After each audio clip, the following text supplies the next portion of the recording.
नमस्कार देवियों और सज्जनों, और आपका स्वागत है।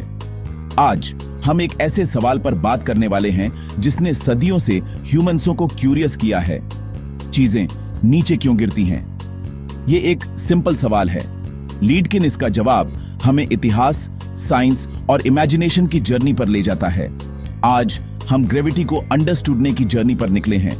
वो इनविजिबल फोर्स जो एक बॉल को वापस धरती पर पुलिंगती है, हमें जमीन पर फर्मली रखती है और यहां तक कि हमारे प्लैनेट को सूरज के चारों ओर ऑर्बिट्स में भी रखती है। ग्रेविटी हर जगह है, यूनिवर्स को उन तरीकों से शेप करती है जिन्हें हम अक्सर टेक फॉर ग्रांटेड करते हैं। हजारों सालों से हर तरह के लोग आसमान की तरफ देखते रहे हैं या चीजों को गिरते हुए देखते रहे हैं और सोचते रहे हैं, चीजें हमेशा नीचे क्यों आती हैं, ऊपर क्यों नहीं जाती? कौन सी सीक्रेट फोर्स काम कर रही है? ब्रह्मगुप्ता जैसे एंशिएंट इंडियन थिंकर्स ने इन मिस्ट्रीज पर सोचा। उनका मानना था कि अर्थ में ऑब्जेक्ट्स को अट्रैक्ट करने की एक नेचुरल पावर है जो हर चीज को अपने सेंटर की तरफ पुलिंगती है। उनके आइडियाज ग्रेविटी को एक्सप्लेन करने की सबसे पहली कोशिशों में से थे। वहीं एंशिएंट ग्रीस में एरिस्टोटल जैसे फिलोसोफर्स के अपने थ्योरीज थे। एरिस्टोटल सोचते थे कि चीजें इसलिए गिरती हैं क्योंकि वे अपनी नेचुरल प्लेस ढूंढ रही होती हैं।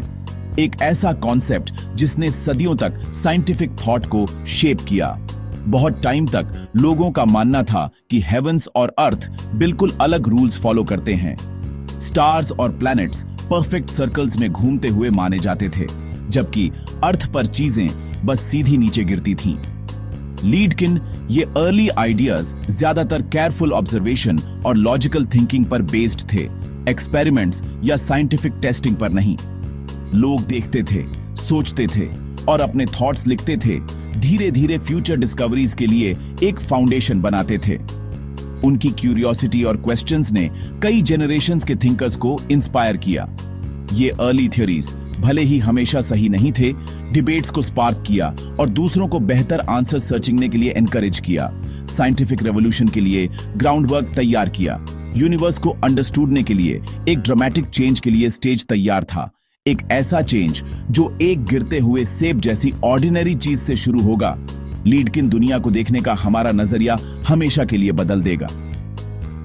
तो क्या आप हमारी जर्नी को जारी रखने और यह जानने के लिए तैयार हैं कि गिरती हुई चीजों के मिस्ट्री से साइंस के सबसे बड़े ब्रेक थ्रूज में से एक कैसे हुआ?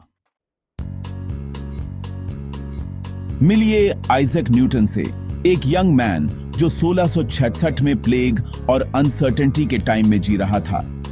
कैम्ब्रिज छोड़ने और इंग्लिश कंट्रीसाइड में अपने फैमिली होम लौटने के लिए मजबूर न्यूटन को सोचने, ऑब्जर्व करने और अपने आसपास की दुनिया के बारे में सोचने का टाइम मिला। एक शांत दोपहर वो एक सेब के पेड़ के नीचे बैठे थे, विचारों में खोए हुए नेचर के मिस्ट्रीज और हमारे यूनिवर्स को शेप करने वाली फोर्सेस के बारे में सोच रहे थे।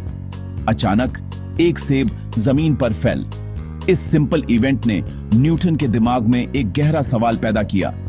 क्या वो फोर्स जो सेब को नीचे पुलिंगती है वही मून को अर्थ के चारों ओर उसके ऑर्बिट में रखने के लिए भी जिम्मेदार हो सकती है? उस टाइम के लिए ये एक रेडिकल आइडिया था। शायद, बस शायद, वही इनविजिबल फोर्स एवरीडे वर्ल्ड और ऊपर के डिस्टेंट हेवंस दोनों को कंट्रोल करती है। न्यूटन ने एक ऐसे यूनिवर्स की कल्पना करना शुरू किया जो एक सिंगल लॉ से बंधा हुआ था। उन्होंने प्रपोज किया कि ग्रेविटी हर जगह काम करती है, सेब के गिरने को प्लैनेट्स और स्टार्स के मैजेस्टिक डांस से जोड़ती है। चाहे सेब की कहानी वैसे ही हुई हो जैसे लेजेंड में बताई जाती है या नहीं, इमेजिनेशन की छलांग बहुत रियल थी। न्यूटन का दिमाग वो सब सोच गया जो किसी ने सोचने की हिम्मत नहीं की थी। उनकी इंसाइट ने एक सेब के हम्बल फॉल को प्लैनेट्स, मून्स और स्टार्स के ग्रैंड मोशन से जोड़ा, जिससे यूनिवर्स में हमारी जगह देखने का तरीका हमेशा के लिए बदल गया। इस पल ने एक नए युग की शुरुआत को मार्क किया, एक ऐसा युग जहां केयरफुल ऑब्जर्वेशन और मैथमेटिक्स की पावर यूनिवर्स के सबसे गहरे सीक्रेट्स को उजागर करने के लिए एक साथ काम करेंगे। न्यूटन ग्रेविटी की रूल बुक लिखने के लिए तैयार थे, उन लॉज को लिखने के लिए जो सदियों तक साइंस को गाइड करेंगे। क्या हम देखें कि उन्होंने क्या डिस्कवर किया?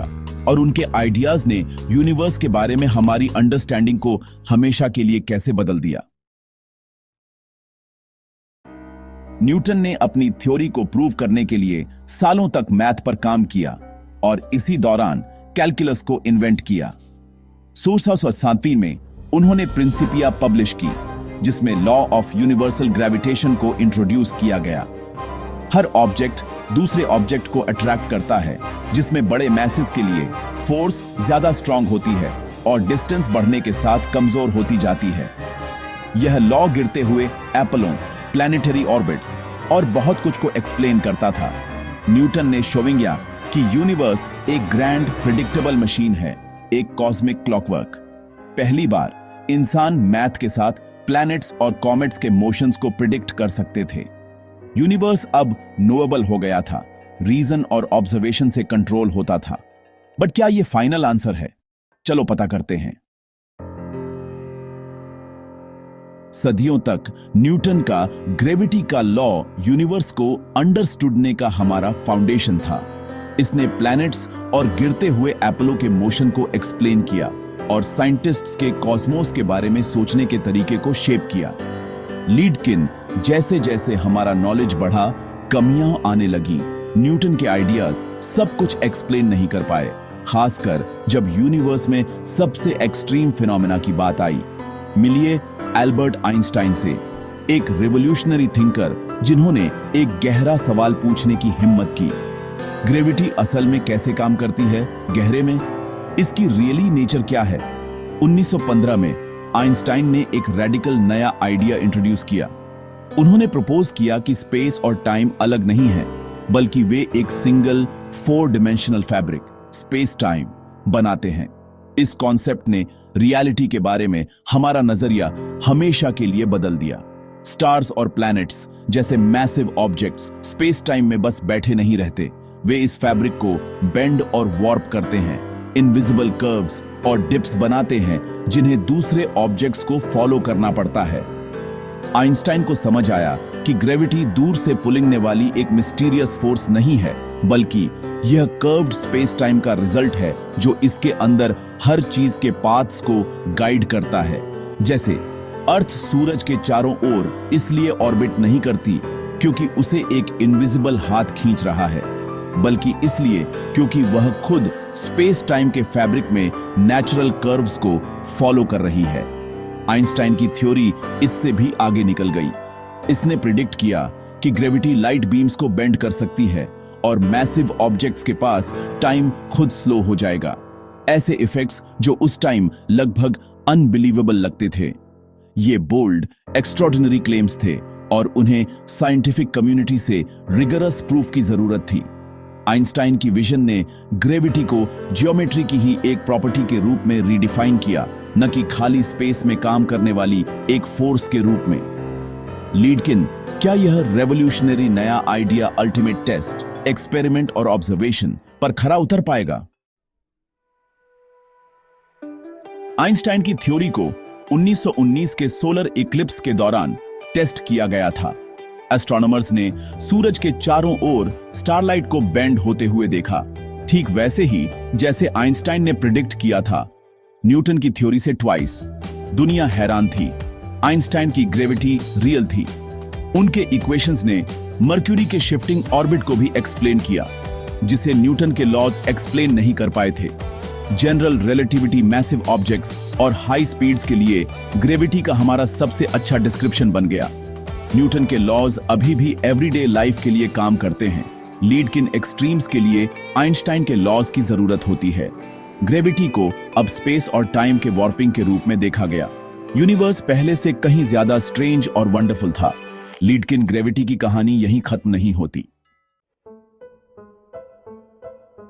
एरिस्टोटल से आइंस्टाइन तक ग्रेविटी की हमारी समझ हमारी दुनिया को शेप करती है। जीपीएस सैटेलाइट्स आइंस्टाइन की थ्योरी पर डिपेंड करते हैं। इसके बिना नेविगेशन फेल हो जाएगा। ग्रेविटी हमें नए प्लैनेट सर्चिंग ने और ग्रेविटेशनल वेव्स, कॉस्मिक कोलिजन से स्पेस टाइम में रिपल्स को डिटेक्ट करने में हेल्प करती है। ये डिस्कवरीज यूनिवर्स में नए विंडोज खोलते हैं। ग्रेविटी की कहानी क्यूरियोसिटी, इनोवेशन और प्रोग्रेस की कहानी है। साइंटिस्ट्स अभी भी बाकी फोर्सेस के साथ ग्रेविटी को यूनाइट करने के लिए एक थियरी ऑफ एवरीथिंग ढूंढ रहे हैं। जर्नी जारी है, ये दिखा रही है कि सिंपल क्वेश्चंस कैसे गहरे आंसर्स की तरफ ले जाते हैं। मेरे साथ जुड़ने के लिए थैंक यू। Good night.